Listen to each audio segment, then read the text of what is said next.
Staff Sergeant Victoria Kane had the best safety record of any helicopter mechanic on the base.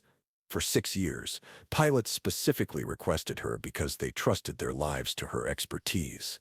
She worked quietly, efficiently, and with precision that impressed even veteran maintenance supervisors. But Victoria Kane was hiding something that would shock everyone who had ever trusted her with their aircraft. What investigators discovered would reveal that the most trusted mechanic on the base had been playing a deadly game that no one saw coming. From which city in the world are you watching this video today? If this story captivates you, please consider subscribing to join our community of military history enthusiasts.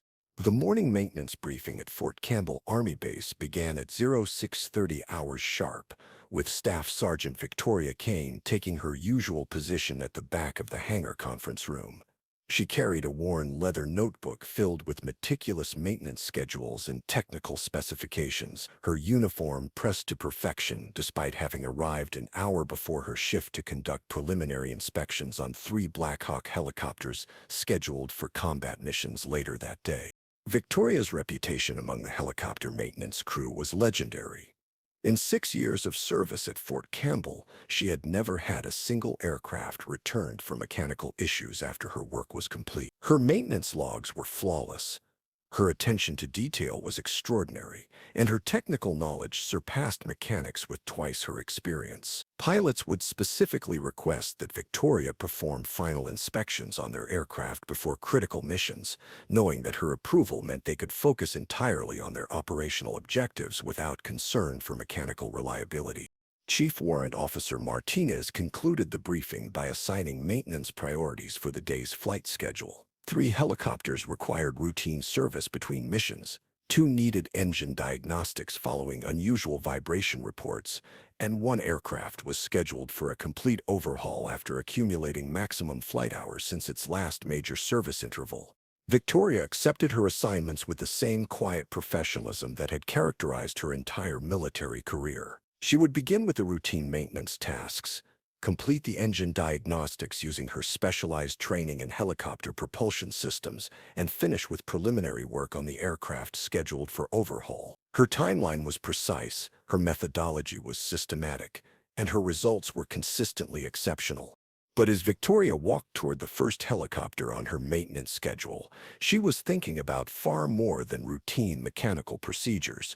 Victoria Kane had been recruited 3 years earlier, not by enemy intelligence services or terrorist organizations, but by something far more sophisticated and infinitely more patient. The approach had come through channels that appeared completely legitimate, beginning with technical consulting opportunities that seemed like natural extensions of her military expertise. A private defense contractor had contacted her about providing input on helicopter maintenance protocols for civilian aircraft that incorporated military technology. The initial consultations had been genuinely legitimate, involving technical assessments that drew on her extensive knowledge of helicopter systems and her experience with the specific maintenance challenges faced by military aviation units. Gradually, these consultations had evolved into something more complex. Victoria had been asked to provide detailed information about military maintenance procedures, aircraft performance capabilities, and operational readiness assessments that went beyond the scope of civilian applications. The requests had been presented as necessary for ensuring compatibility between military and civilian helicopter systems, but they had required Victoria to access and analyze information that was technically classified. The compensation for these consultations had been substantial, far exceeding what Victoria could earn through legitimate consulting work. More importantly, the technical challenges had been intellectually stimulating in ways that routine military maintenance often was not. Victoria had found herself genuinely excited about the complex engineering problems she was being asked to solve, even as she began to suspect that her work was being used for purposes beyond civilian aircraft development. By the time Victoria realized that her consulting work was actually intelligence collection for a hostile foreign government, she had already provided detailed information about American helicopter capabilities, maintenance vulnerabilities, and operational procedures that could be used to develop countermeasures against American military aviation. She had been systematically compromised through a combination of financial incentives, intellectual challenges, and gradual escalation that had made each step seem like a natural progression from legitimate consulting work. But the intelligence collection had been only the beginning of Victoria's involvement with her foreign handlers. Once they had established her access to classified information and her willingness to provide it for appropriate compensation, they had presented her with an opportunity that would prove far more valuable than simple intelligence gathering. Victoria had been asked to implement specific modifications to aircraft she serviced, modifications that would appear to be routine maintenance or minor improvements, but would actually create vulnerabilities that could be exploited during combat operations. The modifications were sophisticated, requiring detailed knowledge of helicopter systems and precise implementation that would escape detection during standard inspection procedures. The first modification Victoria had implemented had been presented as a test of her technical capabilities and her commitment to the consulting relationship. She had been provided with detailed specifications for altering a helicopter's hydraulic system in a way that would create a delayed failure under specific flight conditions. The modification was undetectable during ground testing, but would cause catastrophic system failure if the aircraft exceeded certain performance parameters during combat maneuvering. Victoria had implemented the modification during routine maintenance on a helicopter that was scheduled for a training mission rather than combat deployment. The aircraft had performed normally during standard flight operations, but when the pilot had attempted aggressive maneuvering during combat simulation exercises, the hydraulic system had failed exactly as Victoria's handlers had predicted. The resulting crash had been attributed to pilot error and mechanical stress beyond normal operational parameters. The investigation had found no evidence of sabotage or deliberate tampering, and Victoria's maintenance work had been evaluated as exemplary. The modification she had implemented was so subtle and sophisticated that even detailed forensic analysis had failed to identify any signs of deliberate alteration. Victoria had been paid a substantial bonus for the successful test, and her handlers had expressed satisfaction with her technical capabilities and operational security. But more importantly for Victoria's psychology, she had experienced profound satisfaction from the intellectual challenge of implementing such a sophisticated technical modification without detection. Over the following 3 years, Victoria had implemented dozens of similar modifications on aircraft scheduled for various types of missions. Some modifications created vulnerabilities that would cause mechanical failure under specific conditions. Others installed components that could be remotely activated to disrupt aircraft systems during critical operations. The most sophisticated modifications created hidden communication capabilities that allowed foreign intelligence services to monitor American helicopter operations and potentially interfere with mission communications. Victoria's sabotage operation was methodical and carefully planned to avoid detection. She never targeted aircraft assigned to the same pilots repeatedly, never implemented modifications on helicopters scheduled for the same types of missions consecutively, and always ensured that several aircraft she serviced would perform flawlessly for every one that experienced problems during operations. The crashes and mechanical failures that resulted from Victoria's sabotage were distributed across different time periods, different mission types, and different operational circumstances. The pattern was so subtle that military investigators never identified the connection between the incidents, attributing each failure to the inherent risks of military aviation operations or to unrelated mechanical problems. But Victoria's sabotage had been far more successful than even her handlers had anticipated. Over 3 years of operation, modifications she had implemented had caused 17 helicopter crashes that killed 43 American service members and injured dozens more. The mechanical failures had disrupted critical missions, compromised combat operations, and created maintenance problems that affected the readiness of entire aviation units. Victoria had been compensated for her sabotage activities with payments that eventually totaled over $3 million, funds that had been carefully deposited in offshore accounts designed to avoid detection by financial oversight agencies. But the financial rewards had been secondary to the intellectual satisfaction Victoria derived from successfully implementing increasingly sophisticated technical challenges while maintaining her reputation as an exemplary mechanic. The investigation that would eventually expose Victoria's sabotage operation began when military analysts noticed statistical anomalies in helicopter accident rates at Fort Campbell compared to other installations with similar aircraft and mission profiles. The differences were small but significant enough to trigger a comprehensive review of maintenance procedures, pilot training programs, and aircraft performance data. The analysis revealed patterns that suggested mechanical failures were occurring more frequently in aircraft serviced by specific maintenance personnel, but the patterns were subtle enough that they might have been attributed to random variation, if not for the detailed statistical analysis that had been prompted by the unusual accident rates. Victoria's maintenance records were exemplary, showing no obvious signs of problems or irregularities. But when investigators examined the specific aircraft she had serviced and the timing of mechanical failures, they identified correlations that were statistically unlikely to be coincidental.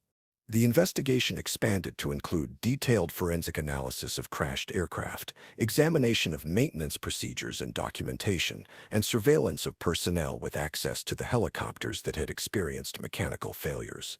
The forensic analysis revealed evidence of sophisticated modifications that could not have occurred naturally or as a result of normal wear and tear. Most damaging for Victoria was the discovery of communication equipment hidden in her personal workspace. Equipment that was far too advanced for legitimate personal use, and that corresponded with known foreign intelligence communication protocols. Financial analysis revealed offshore accounts containing funds that were inconsistent with her military salary and that had been transferred through methods designed to conceal their origins. When confronted with evidence of her sabotage activities, Victoria initially attempted to claim that she had been conducting authorized testing of aircraft vulnerabilities for military security purposes. But investigators quickly determined that no such testing had been authorized and that the modifications she had implemented were consistent with foreign intelligence requirements rather than American security assessments.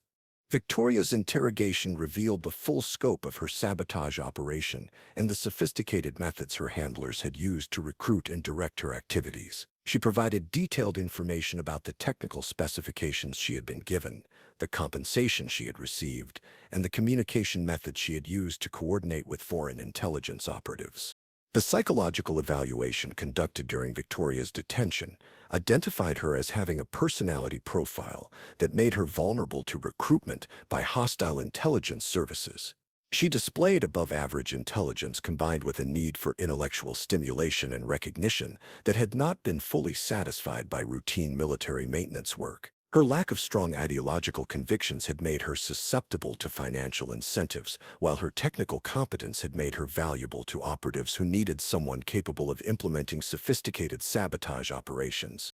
Victoria's case represented a catastrophic failure of military security screening and personnel monitoring systems. Her exemplary service record and technical competence had made her above suspicion, while her sabotage methods had been too sophisticated to be detected by standard inspection procedures.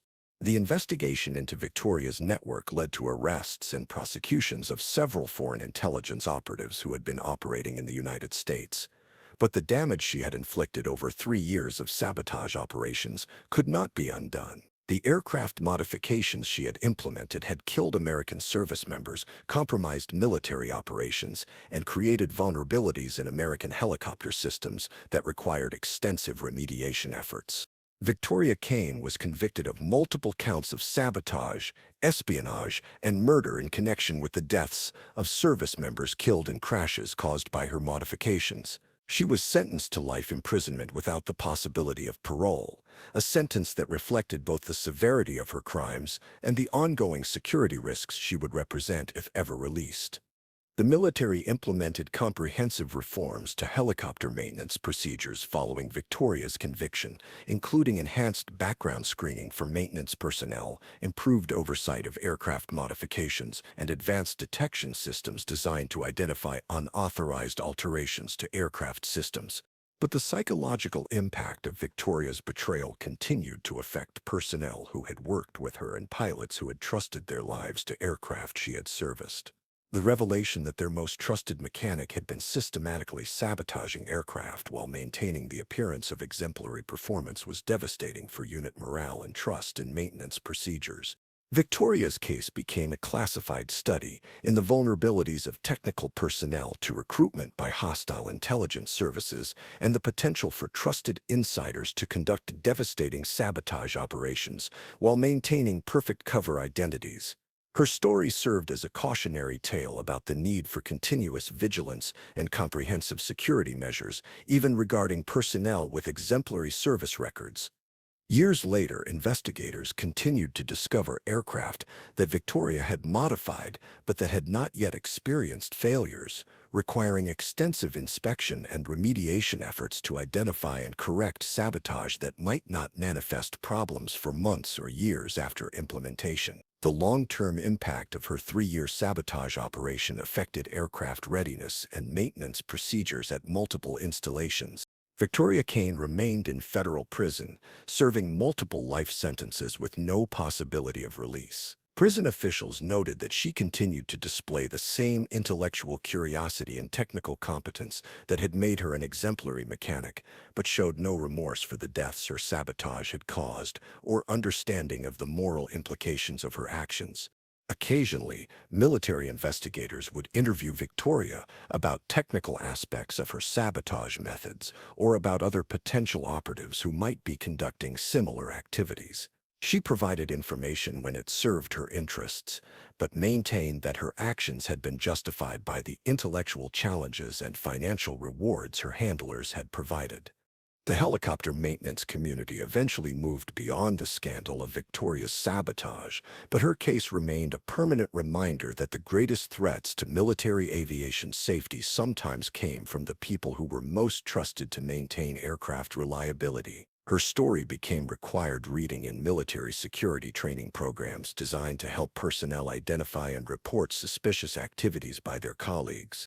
Staff Sergeant Victoria Kane had been exactly what she appeared to be, a skilled, dedicated, and exceptionally competent helicopter mechanic. She had also been something that no one suspected, a saboteur whose technical expertise had been turned into a weapon that killed the very soldiers whose lives depended on her craftsmanship. The contradiction would continue to haunt military aviation personnel for years after her conviction, serving as a permanent reminder that expertise and trustworthiness were not synonymous, and that the most dangerous threats sometimes came from the people who appeared most essential to mission success.